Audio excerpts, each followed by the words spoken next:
నేను అంగన్వాడీ కార్యకర్తగా పనిచేశానన్న సంగతి ప్రజలందరూ కూడా తెలుసు. గత ప్రభుత్వంలో అంటే వైసీపీ వాళ్ళు నన్ను ఏ విధంగా ఇబ్బంది పెట్టారన్నది కూడా నేను గతంలో చాలా మంది చెప్పడం జరిగింది. నా భర్త నియోజకవర్గంలో తెలివితగా పనిచేస్తూ ఉన్నారు. ఆయన మీద కక్ష సాధింపుల చర్యల్లాగా ఈ ఎమ్మెల్సీ అనంతబాబు అనే ఒక వ్యక్తి నా ఉద్యోగం మీద కూడా పడి నన్ను కూడా చాలా రకాలుగా ఇబ్బంది పెట్టారు. అంటే వైసీపీ ప్రభుత్వంలో ఎలా ఉండదంటే అరాచకాలు, అక్రమాలు, మర్డర్లు ఇలాగే ఉంది కదా. ఒక డోర్ డెలివరీ చేశాడు. ఒకవేళ మా మీద కూడా అలాంటి ప్రయత్నం జరగవచ్చేమో అనే భయంతో నా భర్త నేను ఒక ఆలోచన తీసుకొని ఎప్పుడు బండ్ల మీద తిరుగుతూ ఉంటాం. ఏ క్షణం ఎలా ఉంటాయో తెలియదు పరిస్థితులు అనే ఒక భయంతో మేము వైసీపీకి భయపడి నేను అంగన్వాడీ కార్యకర్తగా పనిచేసి 11,500 జీతం నాకు వచ్చేది. అది ప్రతి నెల ఈఎం కట్టుకుందాము అని నేను ఒక బొలెరోని ఒక వెహికల్ తీసుకున్నాము. ఆ వెహికల్ మేము కష్టాల్లో ఉన్నప్పుడు కొనుక్కున్నాము. అది మాకు చాలా ఉపయోగపడింది. అంటే రాత్రులు భయానికని కానీ లేదంటే వర్షాలకని కానీ ఎండకని కానీ ప్రతిదీ కూడా మాకు అది ఎప్పుడు మాకు కష్టాల్లో ఒక తోడుగా మాకు మా వెనకాల ఉంది. దాన్ని ఏంటంటే మేము ఎమ్మెల్యే అప్లికేషన్ పెట్టినప్పటి నుంచి కూడా ఒక 10 మంది వరకు అంటే కాకినాడ హాస్పిటల్లో చనిపోయిన వాళ్ళు మన సొంత ప్రాంతానికి రావాలంటే 20,000, 25,000, 30,000 కూడా అడిగిన పరిస్థితులు.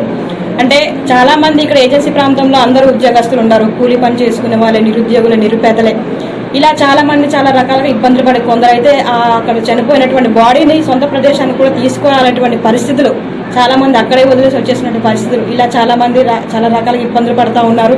స్వయాన మేము చూసాము. మేము ఎమ్మెల్యే అయిన తర్వాత ఇప్పటికి 15 మందికి పైన మేము డెడ్ బాడీని మేము సొంత ఖర్చులతో అక్కడి నుంచి తీసుకురావడం జరిగింది. మేము భార్యాభర్తలం తీసుకున్న నిర్ణయం ఏంటంటే ఏదైతే మేము కష్టపడి ఉద్యోగం చేసి ఈఎంఐలు కట్టుకుంటూ ఉన్నటువంటి ఈ బొలెరో నియో వెహికల్ని ప్రజలకు ఉపయోగిద్దాం. దాన్నే అంబులెన్స్గా మార్చేద్దాం.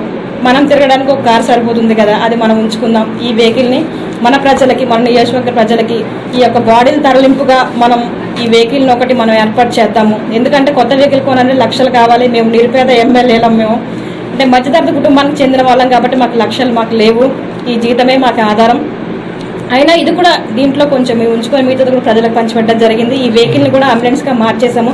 దీన్ని ప్రపంచ ఆదివాసీ దినోత్సవం రేపు జరిగేటువంటి 9వ తారీఖున కూడా ఓపెన్ చేయాలని, గిరిజన ప్రాంతంలో ప్రజలకు ఎప్పుడు అన్ని రకాలుగా మేము తోడుగా ఉండాలని ఒక మంచి నిర్ణయం మేము భార్యాభర్తలు ఇరువురం తీసుకున్నాము. నేను అంటే నాకన్నా నా భర్త కూడా ప్రజలకే సేవ చేయాలి అని ఇద్దరం ఒకే మాట మీద ఉన్నాము. మేము ప్రజలకు ఒకటి తెలియజేయాలనుకుంటున్నాం. మేము కోట్లు సంపాదించుకోవాలని ఏమీ లేదు.